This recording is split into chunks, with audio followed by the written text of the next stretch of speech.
Translation. The order of the spiritual master is the active principle in spiritual life. Anyone who disobeys the order of the spiritual master immediately becomes useless. Please listen up because there's about 25 words to the purport. Here is the opinion of Srila Krishnadas Kaviraj Goswami. Persons who strictly follow the orders of the spiritual master are useful in executing the will of the Supreme, whereas persons who deviate from the strict order of the spiritual master are useless. Om Agyan Timirandasya Gyanajana Salakaya Chaksu Unmilitam Yena Tasmai Shri Gurave Namaha Shri Chaitanya Manobhistam Staptitam Yena Bhutale Swayam Rupa Kadammayam Dadati Swam Padanti Kam Bandeham Shiguro Shiguta Padagamalam Shigurun Vaishnavamscha Shri Rupam Sagrajatam Sahaganad Raganatam Vitam Tam Sajivam Sadvaitam Savadutam Parijana Sahitam Krishna Chaitanya Devam Sri Radha Krishna Padam Sahagana Lalita Sri Vishakam Vitamscha Hey Krishna Karuna Sindhu Dina Bandhu Jagatpate Gopesha Gopika Kanta Radha Kanta Namostute Tapta Kanchana Gaurangi Radhe Vrindavaneshwari Vrishabhanu Suti Devi Pranamami Hari Priye Pancha Kaupa Tarubhischa Kripa Sindhu Paevacha Patitanam Pavanebhyo Vaishnavebhyo Namaho Namaha Shri Krishna Chaitanya Prabhu Nityananda Siya Dvaita Gadadhar Sivasari Gaura Bhakta Vrinda Hare Krishna Krishna Krishna Hare Hare Hare Ram Ram Ram Hare Hare. So what is the connection with this verse from the chapter? The connection is that Advaita Acharya had 6 sons. 3 were Vaishnavas, and 3 took to other forms of spiritual practice, Mayavadi, impersonalists. So although they were sons of the Supreme Personality of Godhead, Sri Advaita Acharya is non-different than Mahavishnu, with the element of Sadashiva, along with Mahavishnu. And therefore, he is seen and worshipped as the Supreme Personality of Godhead. Appearing in that form to assist Chaitanya Mahaprabhu in his Leelas, he becomes a grihastha, a respectable person, a great scholar, a pundit, a teacher, a person who is revered by all as a great Vaishnava, and people take shelter from him and learn from him. He has 6 sons. 3 are Vaishnavas, 3 are not. Therefore, in this reference here, it says, although they were sons of such an exalted personality, the most, they were useless because they weren't devotees. It's interesting. How is that possible? Being born in such what we say, fortunate birth. I mean, that's really the best you can get. Being born as the son of the Supreme Personality of Godhead. But still, the independence is there. Krishna had a son named Boma, who later became Bomasura. He was born from Varaha. When Varaha lifted up the earth, he impregnated the earth. And in that impregnation, one son was born, which his name was Boma. And later, due to bad association, he became a demon, and Krishna killed him, his own son. So we see, although one may be born in such a fortunate situation, independence is still there. Prahlad Maharaj was born in a family of demons, surrounded by demons, schooled by demons, associated with demons. But yet he was a Mahabhagavat. So we see that sometimes, although birth is advantageous, it's not the deciding factor on how a person will succeed in life, or not succeed, we might say. So here, it's mentioned. Now, Prabhupada also takes this particular reference to this scripture and describes how, when his spiritual master was departing the planet, Srila Bhaktisiddhanta Saraswati Maharaj, a great Vaishnava. One book was written on the life, it was called Araya Vishnu. He was actually sent by the Lord to do the work. It is understood as by his desire, Krishna consciousness spread throughout the world. And it's by Srila Prabhupada's taking that desire and activating it and making it happen, is that Krishna consciousness is spread. But it was Srila Bhaktisiddhanta who sent men to London back in the 20s, to Germany, to France, and also to Burma, which is now Myanmar. What is that? Myanmar, yeah. They all went to these places. And of course, later on, His Divine Grace went to America. So it was Bhaktisiddhanta, such a powerful acharya. And what did he produce? He produced an army of sannyasis. 60 sannyasis he had.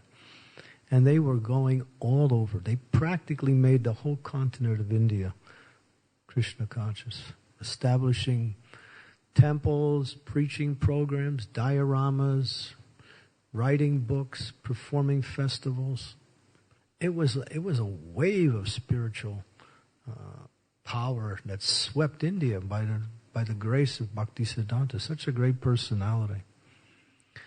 But what happened? At the end, towards the end, he gave some instructions on how his movement should continue. They didn't follow. He said, do not,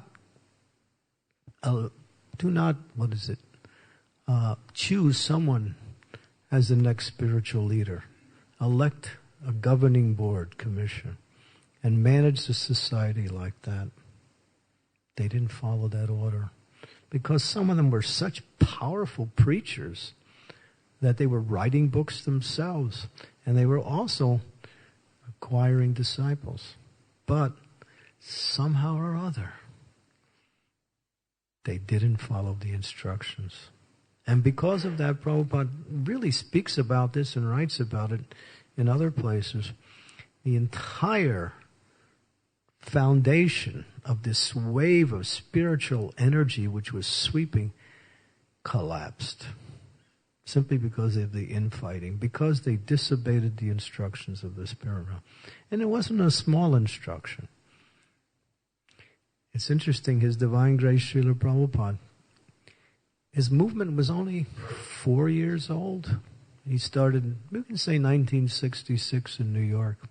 In 1970, he elected a governing body commission to manage the ISKCON society. Because he saw what happened with his own spiritual master's society.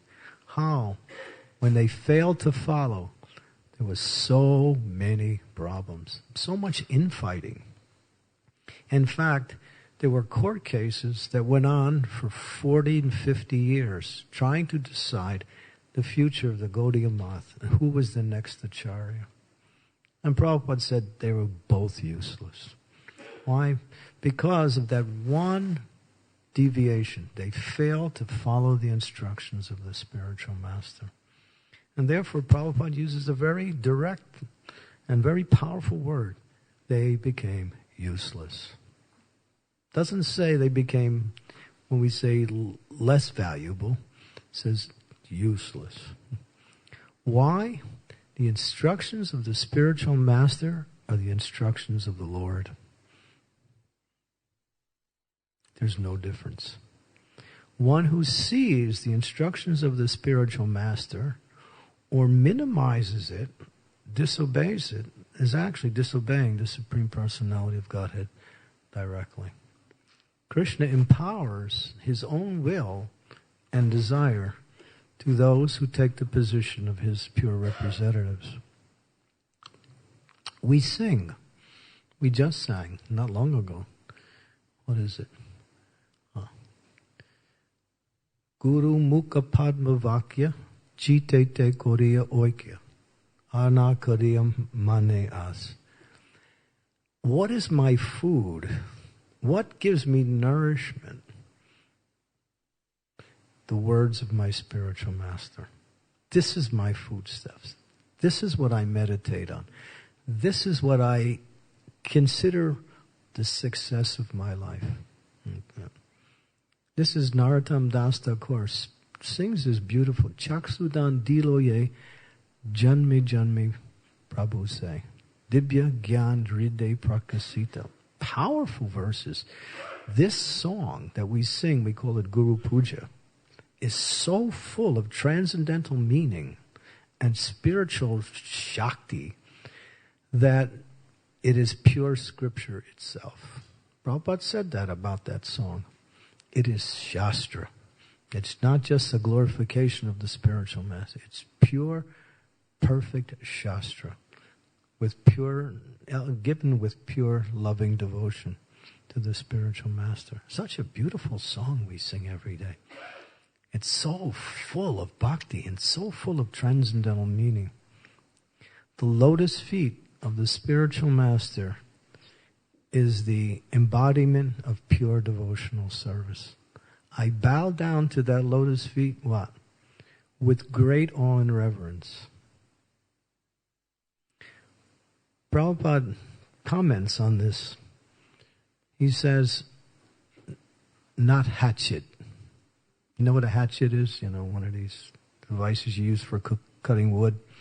So when you swing a hatchet, you go up and down real fast. As soon as it hits the wood, you're back up again. Like, not like that. That's not obeisances. When Prabhupada, now Srila Prabhupada, he had to teach us what it meant to worship a spiritual master. And he was the example for the teaching himself. It's kind of difficult when you have to teach others and use yourself as the example, because it kind of makes you look like you're a little proud. He's teaching others how we should worship him, because he is the spiritual master and we need the teachings. So he's using his as an example. And he was very precise. But Prabhupada knew, I'm not doing it for me, I'm doing it for them. They have to learn. I am their spiritual master. I'm the one that has to teach them also. And so when devotees would come to serve Prabhupada, he would insist that when they come into the room, disciples that is, they pay their obeisances. And he would also insist that when they left, they do the same thing. And after a while, it became natural. It wasn't such an instruction anymore. Everyone understood. And even if they were serving, they would pay their obeisances, go out and do their service, come back in, pay their obeisances again. Prabhupada wanted us to teach us that the spiritual master is non-different than Krishna. He's different and non-different. In Vaishnava, or we say in spiritual philosophy, something can be the opposite and still be correct. He's different, but non-different. He's not God, but he is worshipped as God. When Prabhupada first began his movement in 1966, he had been preaching to the new devotees in 26 Second Avenue. Of course, most of us were hippies and people coming from the streets and all bad habits, not even bathing regularly, and so many, mode of ignorance activities. He was talking very high philosophy. And he was also saying, because it was quite common, especially at that time, that people would think they're with God. Somebody would take some LSD and say, I'm God. Or have some kind of experience on drugs or something, or just do some kind of austerities. So Prabhupada was very enthusiastic to explain that anyone who says he's God, G-O-D, is dog, D-O-G. And he said it a lot. Anyone who says he's God, dog. And he would even bark just to let us know what a dog is like. That was Prabhupada. So the first initiation, Prabhupada, after he gives the initiation, he's speaking. He gives the initiation and he says, everyone who worships the spiritual master should worship the spiritual master as God. And that was the last thing he said in the lecture. And from there he walked out. Now that shocked all these new devotees. He's saying, anyone who says he's God is dog. Now he's saying he's God. Confused everybody except one devotee was a little sharp and says, no, he's not saying he's God. He says, we should see him like that. And this devotee was a leader amongst the other devotees. And after some discussion, they were finally a little bit convinced. And then Prabhupada was approached by that and explained in more detail. So the spiritual master is to be worshipped, and his instructions are what we say, the words of the Supreme Personality of Godhead. And Srila Prabhupada would say, my spiritual master is wrong, but he's right. That's another contradiction, right? Jai Sisi Radha Gokulananda ki jai. Sitaram Lakshman Hanuman ki jai. Sisi Gaurnitai ki jai. In other words, even from a material point of view, here I'll give you another example. You'll like this one. This was in the early days, and Prabhupada was making cassette tapes of his lectures were being recorded and later transcribed. In order to get to the lectures to the persons who do the transcribing, he had to mail them. So he was taking the lectures himself, the tapes, and he would wrap them up, and he would call one devotee to bring it to the post office. So he did that. So one devotee received a package from Prabhupada. And then when he was walking out, he looks at it and he says, this is not properly wrapped. It's not going to make it. So he goes back and says, Srila Prabhupada, that time it was Swamiji. It wasn't Srila Prabhupada then. Swamiji, it's not going to make it in the post office. It's just not wrapped. Prabhupada said, no, it's okay. You just mail it. So he's walking out again, and he says, I don't think Swamiji understands. So he goes back again and makes his petition. It's just not wrapped properly. Prabhupada said, no, it's okay. You just mail it. So he goes. He's thinking, it's not going to make it. I just got to explain to Swamiji, it's got to be wrapped better than this. So he goes back again. Third time. And he makes his, Prabhupada says, slams his fist on the table. Everything I do is perfect. Mail it. Okay. He got the message. First time, he was right. He made his understanding. But then, after receiving the instructions again, he was thinking, maybe he's wrong. So he went back to say, Prabhupada was patient the second time. But Prabhupada wanted to teach that complete allegiance to the spiritual master is the perfection of Krishna consciousness. Yasya Devi Para Bhaktir Tata Devi Tata Guru Tasyaita kartitam yata prakasanata mahatmanaha. This verse from Sweta Svatara Upanishads is one of the most powerful verses in the Shastras. It says, because it gives complete perfection. One who has implicit faith, not faith. It doesn't say faith. It says that faith which is unbroken in both the spiritual master and the Lord. Implicit faith.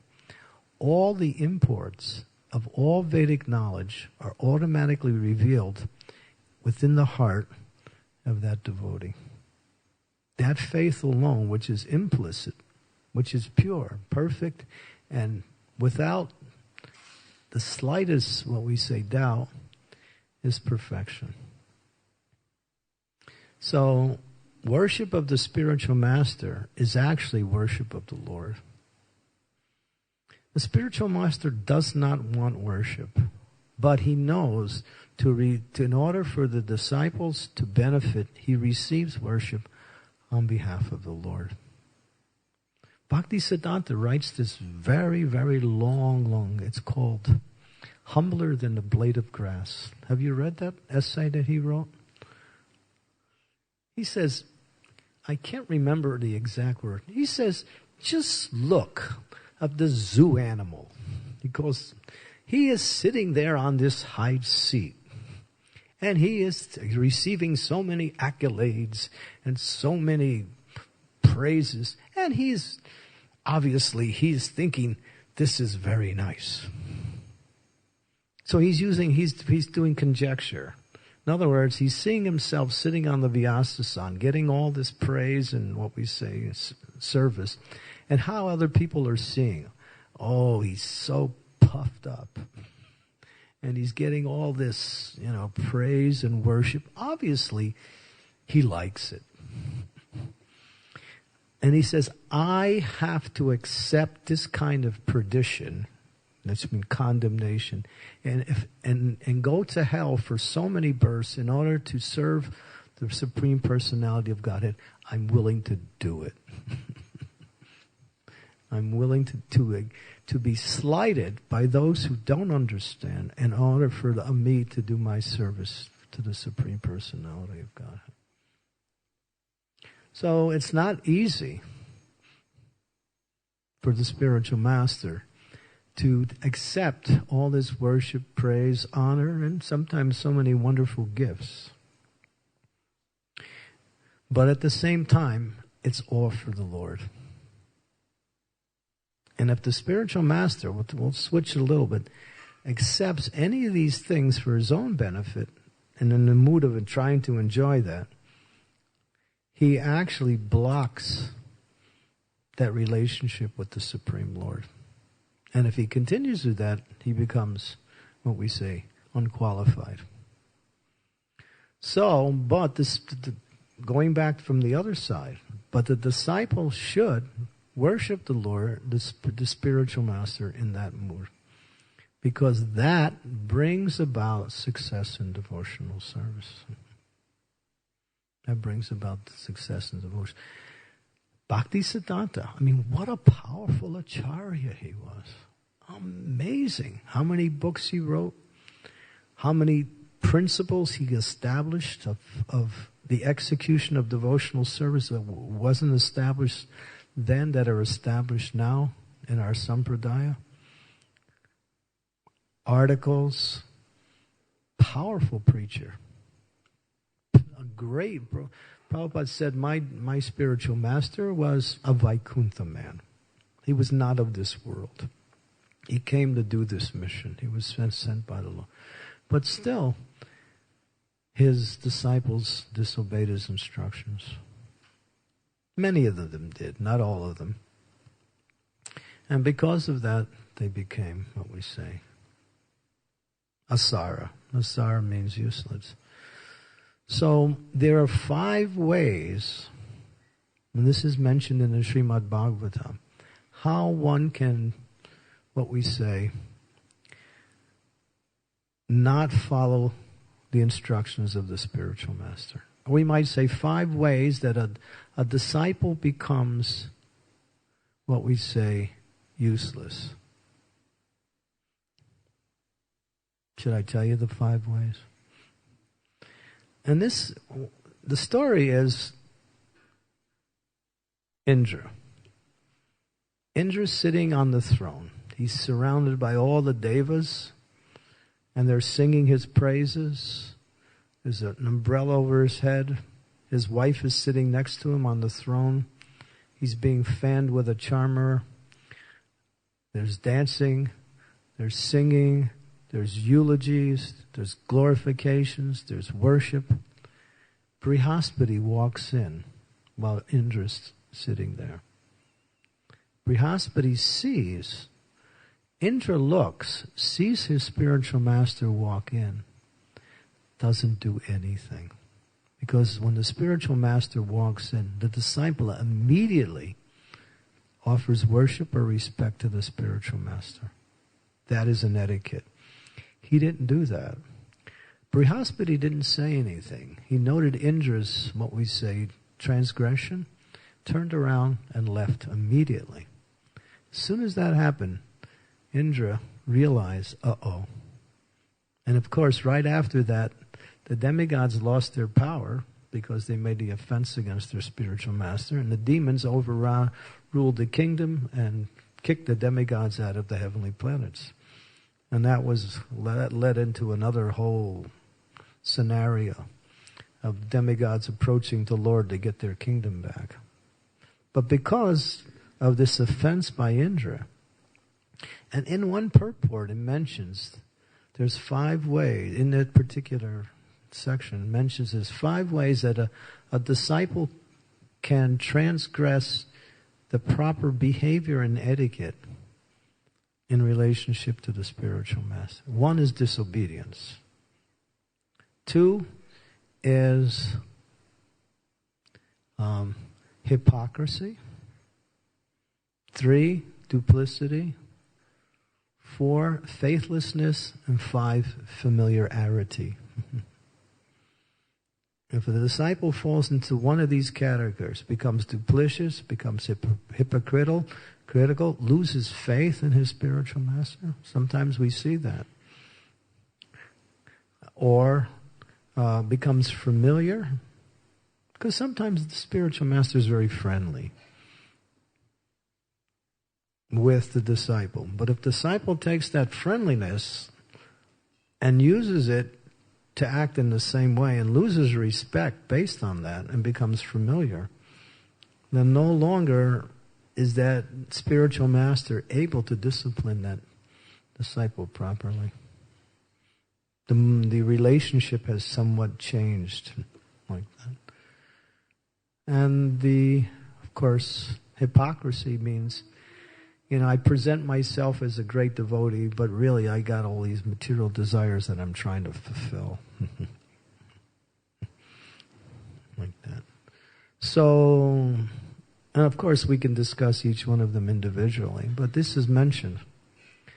So a devotee, a disciple, always should have complete respect and obedience for their own spiritual master. It doesn't mean just like we used that story of how that person kept coming back to Prabhupada.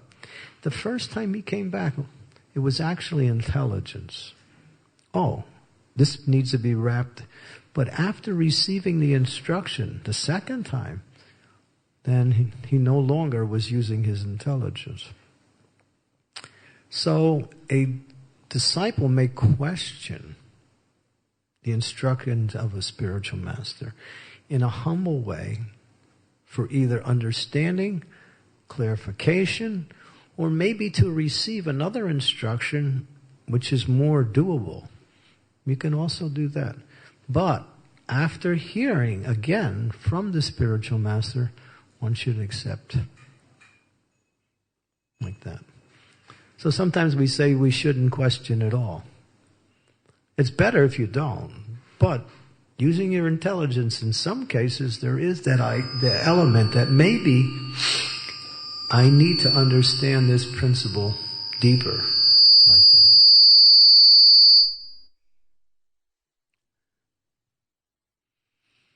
And so, therefore, the devotee uses his intelligence, but with humility, like that. Why am I putting so much emphasis on this point? Because your whole spiritual life depends on understanding this principle. If you understand this principle, your whole spiritual life is successful. Obedience, allegiance to the spiritual master is allegiance and obedience to the Supreme Personality of Godhead. One accepts the spiritual master as the representative of God, non-differently. And therefore, one should be very careful. Now, there's two kinds of instructions that spiritual master gives. Two categories. The general ones and specific. Not everyone gets specific instructions. Those who get specific instructions are considered to be very fortunate. Like when Prabhupada's here, he gave instructions to some to carry out certain orders or to perform certain services like that. But not everybody got that instruction because not everybody had that, that position. So, but for those who received that was special, to get a direct instruction from your spiritual master and carry that out. That's a blessing. But in general, the instructions of the spiritual master are found in his writings, in his words, his books, whatever. In other words, his Vakya, in whatever form that Vakya takes. Then that is what we should meditate on. When Srila Prabhupada was asked, what is your most important instruction to your disciples? Prabhupada got every question you can think of. And it was good, because now we know what is the standard. Prabhupada was challenged by his disciples, but challenged in an intelligent way to bring out more and more ideas and understanding. And the Prabhupada's answer was, my most important instruction to my disciples is that they every day chant 16 rounds on beads without fail. That was Prabhupada's response. So he told us that the most important thing is to chant 16 rounds every day on the beads as when we say the foremost duty in our relationship with the spiritual master. How important that is. Like that. And Prabhupada gave so many other general instructions. But a lot of times, if devotees don't read Prabhupada's books, or don't hear enough from their own spiritual master, they'll be what we say guilty of committing an aparad simply because of not knowing. You can't say, I didn't know the spiritual master's instructions in this case. Therefore, Prabhupada said, read my books. That's why hearing regular from the spiritual master is the foundation for developing that faith and that obedience like that. That's why we have to read these books, or read the books of our spiritual masters like that, and hear regularly. That way we know what to do and what not to do, what to follow and what not to follow. And sometimes there's contradiction between. If you read Prabhupada's books, his letters, and his discussions, you'll find apparent contradictions. And there's where a devotee has to ask questions for clarification, or to understand what is a principle and what is a detail, and how to apply both according to what we say the spiritual master's guidance, like that. So that's important, that we understand what's in these books. We don't read the books, we don't know. I was in New Vrindavan for many years, more than 20 years. And there was some, what we say, changes on how we perform the worship. And we were thinking it was okay. But later on, after reading more of Prabhupada's books and going deeper into what he said in his lectures and his conversations, we found that a lot of things we were doing were particularly against his instructions. But we didn't know it immediately. And therefore we went on with our, what we say, ideas for improvement, which was not really improvement, it was a transgression of the instructions, like that. Prabhupada says, the spiritual master says, bring me a glass of water. And you bring him a glass of milk. And you think, oh, milk's better than water. Prabhupada said, you missed. I asked for water, you're bringing me milk. No, he really wants milk. He's not saying it. There's three kinds of disciples. One, first class, knows the mind of the spiritual master and doesn't even have to be instruction. Carries out the instructions. Second, is told what to do and does it. And third is, Prabhupada said, you tell him what to do, he goes out of the room, comes back and said, what did you say? Third class. Or one who is thinking they're first class, but is not first class, becomes third class. Therefore, second class is the safest. In other words, I think I know my mind and my spiritual master, but he doesn't. Therefore, he makes mistakes and commits offenses. And the idea that I really know how to do it. So Prabhupada said, be second class. But if you can be first class, then that's the best, of course. Like that. So therefore, the instructions of the spiritual master is the life and soul of the devotees. It's his creeper back to Godhead, his connection to Krishna, like that. And therefore, we worship the spiritual master by worshiping his instructions. His instructions are non-different than him. And Prabhupada said that. When I am gone, what is left? My instructions. That's how you keep connection with me, through my instructions. Instructions are non-different. There's Vani and Vapu. Prabhupada says Vapu means personal association. Prabhupada says personal association may be beneficial, may not be beneficial. We might think, oh, personal association is good.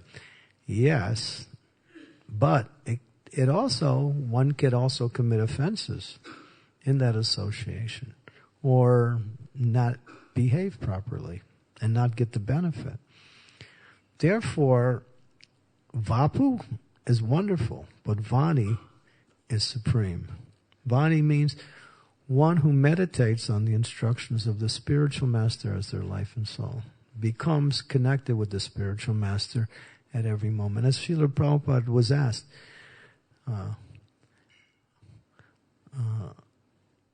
wasn't asked. He said, I am never separated from my spiritual master because I'm always thinking how to execute his order, like that.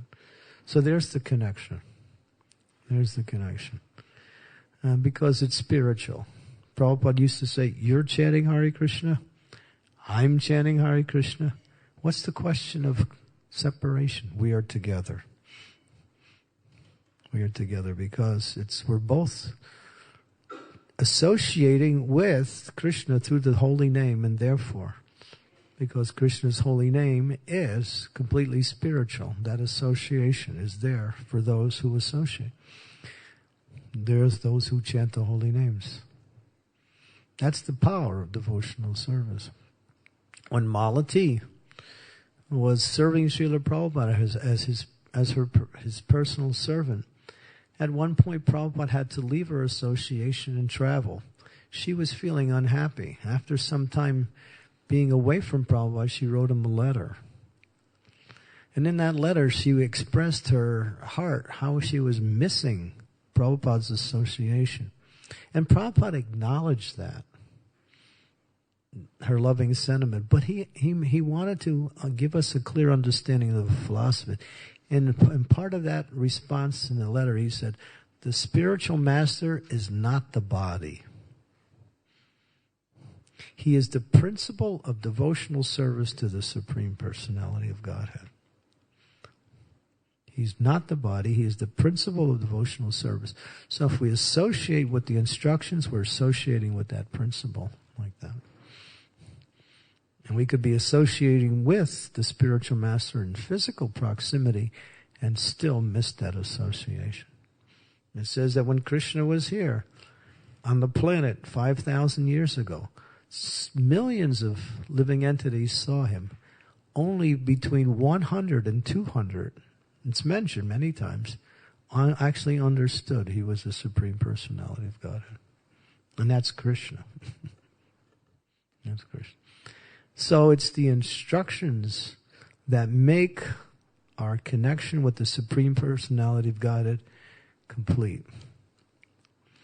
And one who follows those instructions actually becomes, what we say, a pure devotee. Okay. Any questions? It's a very important topic.